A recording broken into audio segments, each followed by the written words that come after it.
21st century. What will it be like? How will we choose to live in the next 34 years?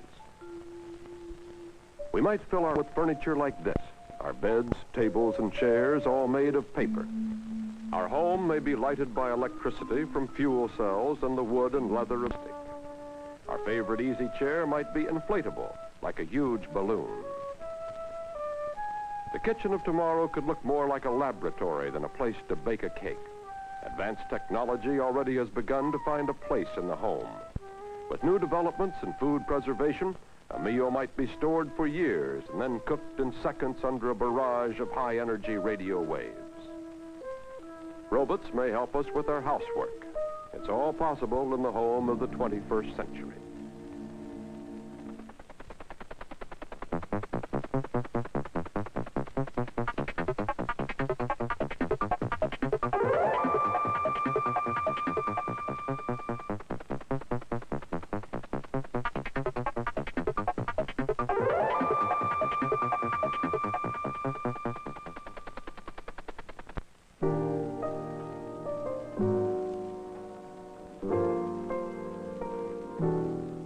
Everyone dreams of a home somewhere, surrounded by natural beauty and a lot of land.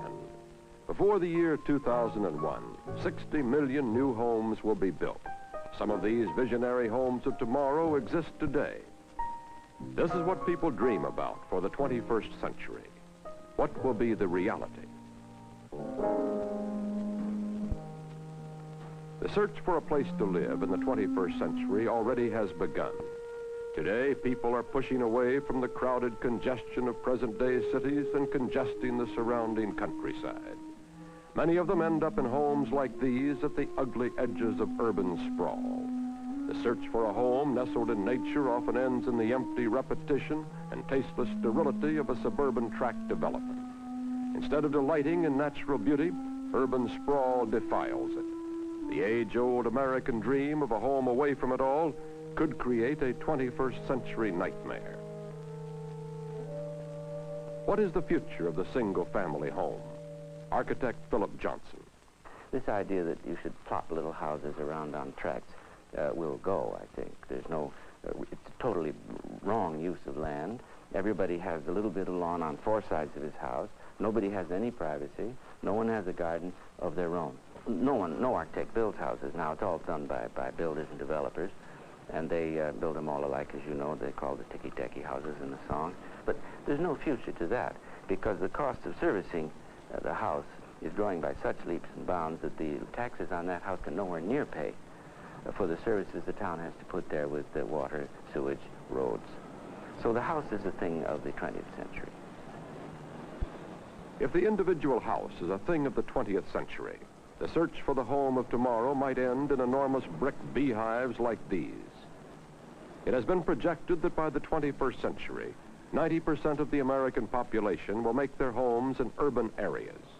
Can we find a compromise between intelligent use of land and personal privacy?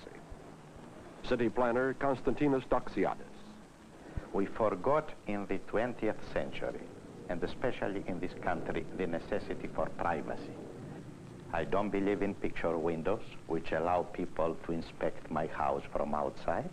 But I also believe in squares, playgrounds, benches, statues out of my house, which will give me the chance to meet with my neighbors when I want. The Japanese have the smallest gardens in the world, but they are the most beautiful. And some of them are symbolic of the whole cosmos, of the whole world. A small pond, perhaps 3 feet square, replaces the sea, a rock replaces the mountain, and the open sky replaces or is there for the great cosmos. A very small tree means the forest. In this very small garden, we have the symbolism of the world, but the Japanese can retire in this garden and think and meditate, and this we have to give to ourselves. The Japanese home is an ancient solution to the problems of urban living. At Expo 67 in Montreal, Canada, a bold new experiment in housing is in progress.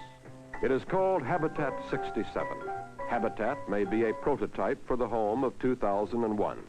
This unusual urban complex is a cluster of 354 of these concrete boxes, or modules.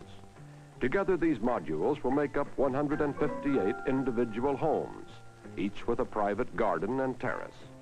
They are precast on the construction site and hoisted into place by giant cranes. The population density of this project will be 10 times greater than the average suburban tract, but much less than conventional high-rise apartments. Habitat's building block construction attempts to apply the efficiency of modern mass production to problems of urban living, combining economical use of land and imaginative design. Habitat's young Israeli architect, Moshe Safdie. What Habitat tries to do is build a high-density environment and still give the family the kind of amenities which they go to the suburbs for, which they go to a single-family house, like privacy, like a garden, like fresh air and sunlight and view and all the things people want in a house. So it's trying to preserve these amenities within a high-density, multi-story development. This is a single repetitive unit which measures approximately 17 feet by 38 feet. And it's cast on the plant and pre-finished, and then the crane lifts it into place and interlocks it. And these units are load-bearing so that the forces go right through the units to the ground. Then 1, 2, or 3 of these make up houses, so that this may be a house, or that may be a house, and there's the garden there. And the clusters which are formed by 8 units along the street have a common area of entrances and playgrounds on the other side. And then on the ground you have the car level and you have the pedestrian level. And the pedestrian level bridges to the river and to the harbor, and the car level and the pedestrian level never cross. Probably less than half of the 60 million new 21st century homes will be one-family dwellings. This doesn't necessarily mean the end of the individual home. Many build a second home in the country. With electronic communications and high-speed transportation, time in large urban clusters, and then really get away from it all in a truly isolated, self-sufficient second home. No one knows where the search for the home of 2001 will ultimately end. We do know some of today's possibilities, like these luminescent panels. Let's push our imaginations ahead and visit the home of the 21st century. This could be someone's second home, hundreds of miles away from the nearest city. It consists of a cluster of prefabricated modules. This home is as self-sufficient as a space capsule. It recirculates its own water supply and draws all of its electricity from its own fuel cells. As we approach, it could be observed by an automatic closed-circuit television system which would notify our hosts.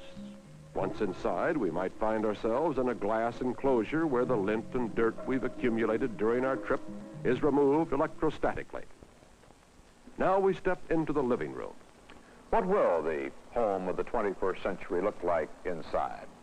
Well, I'm sitting in the living room of a mock-up of the home of the future, conceived by Philco Ford and designed by Paul McCobb. This is where the family of the 21st century would entertain guests. This room has just about everything one would want. A big, some might say too big, full-color 3D television screen, a stereo sound system that could fill the room with music, and comfortable furniture for relaxed conversation. Now, in the 21st century, you might bring your favorite chair along with you when you go for a visit. To do this, you wouldn't need a small trailer, just a little bag like this. Now, there's a full-size chair in here, a chair that blows up like a balloon. Here's the way it looks after it's been fully inflated. When a guest arrives, he just pulls out his inflatable chair, a small pressurized air capsule would inflate it, then it would be ready for use. At the end of the evening, he'd just pull out the plug and put the deflated chair back into his little bag. Sounds preposterous, but some people are convinced it will happen. And here's another piece of furniture that might be found in the living room of the 21st century home. When you're finished, a little children's chair, just throw it away. It's made out of paper. In the 21st century living room, there's no reason we can't have something old and familiar in it to remind us that both the present and the future are really merely extensions of the past. Even before that chair was made, technology had begun to change our way of living. Technology is opening a new world of leisure time. One government report projects that by the year 2000, the United States will have a 30-hour work week and month-long vacations as the rule. A lot of this new free time will be spent at home, and this console controls a full array of equipment to inform, instruct, and entertain the family of the future. The possibilities for the evening's program are called up on this screen. We could watch a football game, or a movie shown in full color on our big 3D television screen. The sound would come from these globe-like speakers. Or with a push of a button, we could momentarily escape from our 21st century lives and fill the room with stereophonic music from another age.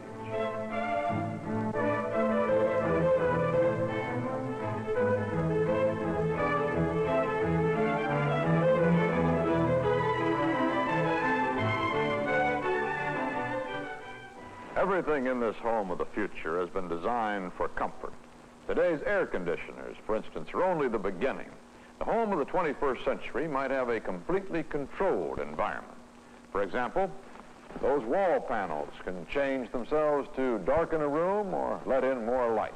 They're controlled by this switchboard.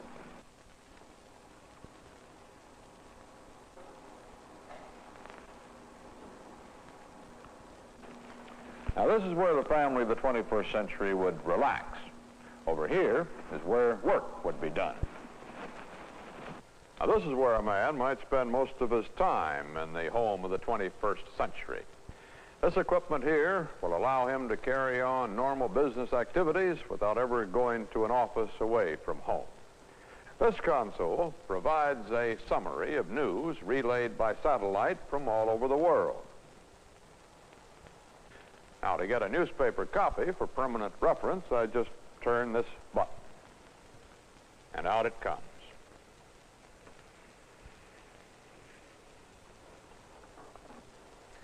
When I've finished catching up on the news, I might check the latest weather.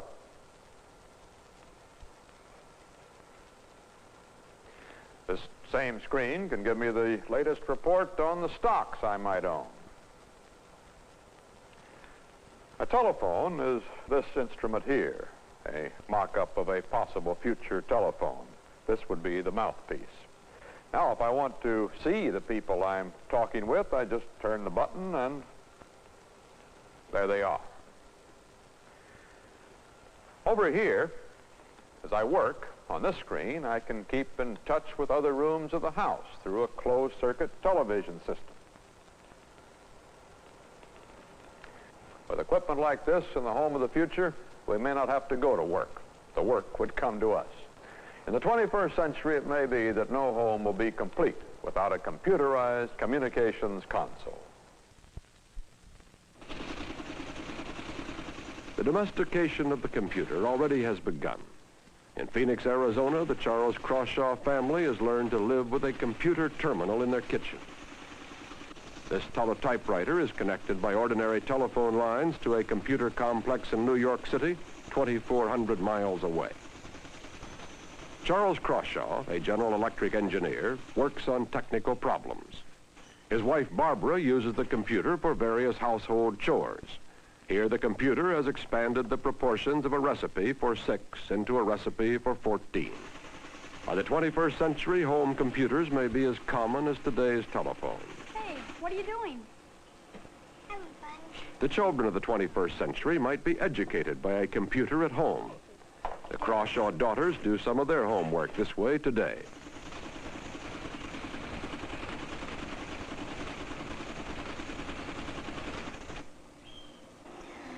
Try 148. 148. 148. Tomorrow's home computer won't simply do old jobs in new ways. By the time the Crawshaw daughters have families of their own, we may have created jobs for computers that we haven't even dreamed of today.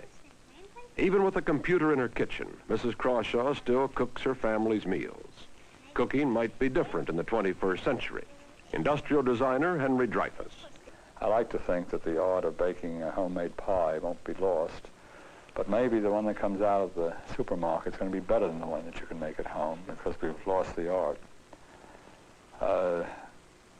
I think that packages for quick food, and this doesn't just have to be in the kitchen, that a package might very well have a disposable electric plug as part of it. And you just plug this in, the package would heat, you'd eat the food, and you might even eat the package. All the wasted paper in the world, it's conceivable that when the package was heated, it would turn into part of the food. I think people like to eat, and I don't think really that everybody's going to eat out of a deep freeze. I think that some people like to cook. I think we should take this away from them. For those who still enjoy cooking for themselves, the kitchen of the 21st century may offer many new ways to prepare a meal. Microwave cooking, for example. Microwaves are high-frequency electromagnetic waves, higher than the waves that carry normal radio signals, but lower than the frequencies we know as light. Microwaves vibrate energy, and food absorbs this energy as heat. Many materials, like the glass that surrounds this souffle, are unaffected by microwave energy. The glass remains cool while the food gets hot. The food is cooked all at once instead of having to absorb heat slowly from the outside. This souffle normally cooks in 40 minutes. With microwaves, it's ready in 90 seconds.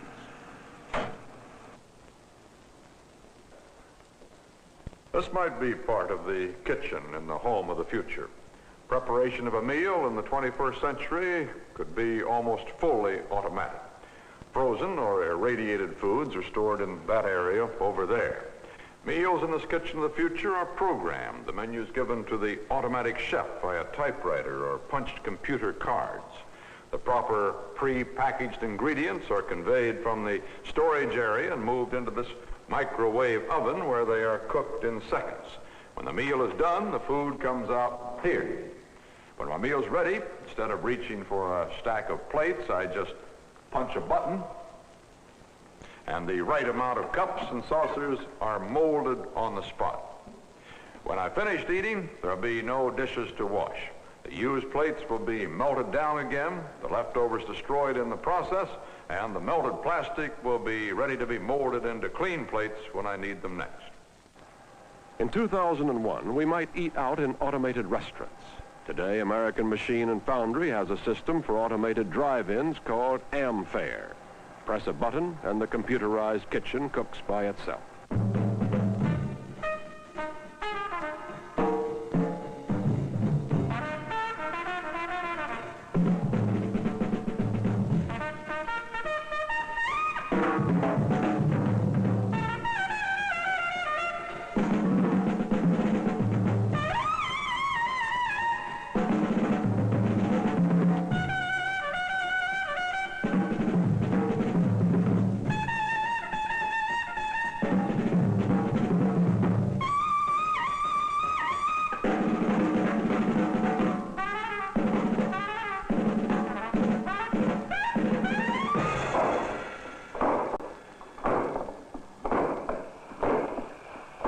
Robots are coming, not to rule the world, but to help around the house. In the home of 2001, machines like these may help cook your breakfast and serve it too. We may wake up each morning to the patter of little feet, robot feet.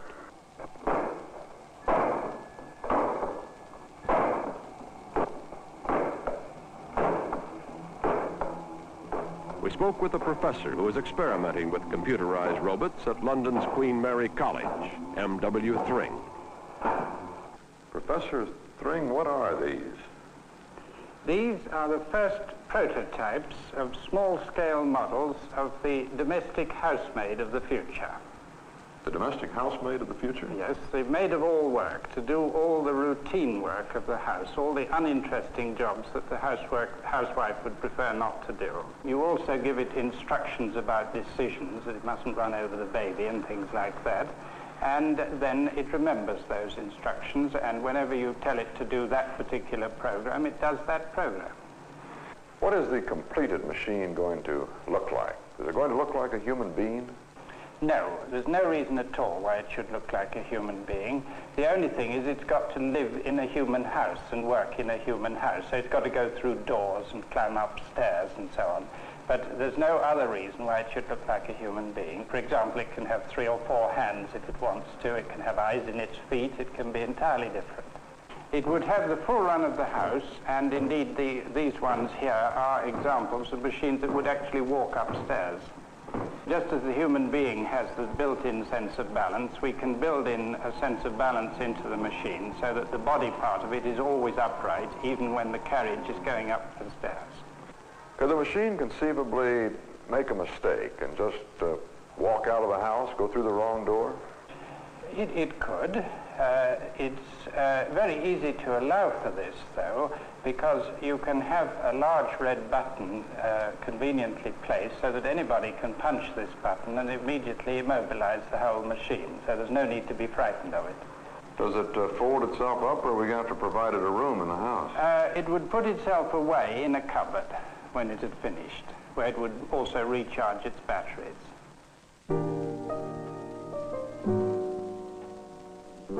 The 21st century home is still only a dream, as utopian and probably as unattainable for the average man as these far-out homes of today.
There comes a time when our dreams of the 21st century must be weighed against the realities of today. Architect Philip Johnson. We're talking about where you and I are going to live. And we're going to live in these mass-produced buildings. And just mass-producing little plop-plops or adding a flexible type thing, do-it-yourself, isn't going to work. Now, what is going to work, an individual wants to be like Thoreau and go off to the Maine woods and get an axe and build your own house. That will go on for some centuries, perhaps. But that is no longer germane. What is interesting is the push to the city that's as nothing but accelerated since Jefferson's time. And this is the strength, to get around to another subject, this is the reason why it's so difficult to persuade the American people to do their cities over, is because we still believe in Jeffersonian agrarian ideals. You spend all your day in a labyrinth, you see, well, you're going to spend all night there too. We're just going to make it as tolerable as we can.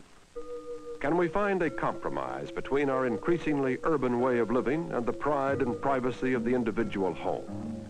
These children will raise the families of the 21st century. They will live in homes with all the gadgetry of a new age: 3D television, automated cooking, and robot housemaids. But machines don't make a home. People do. A home, as Winston Churchill once observed, is more than just a living unit. It will take decisions that go beyond technology, decisions about the quality of the life we want to lead, to answer the question, how will we live in the 21st century?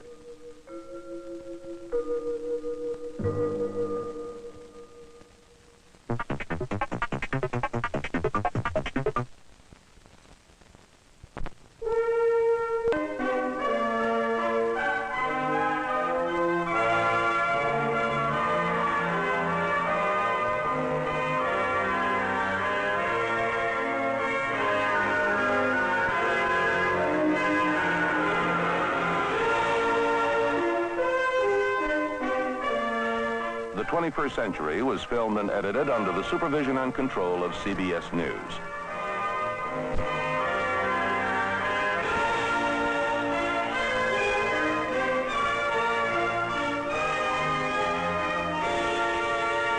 Cronkite.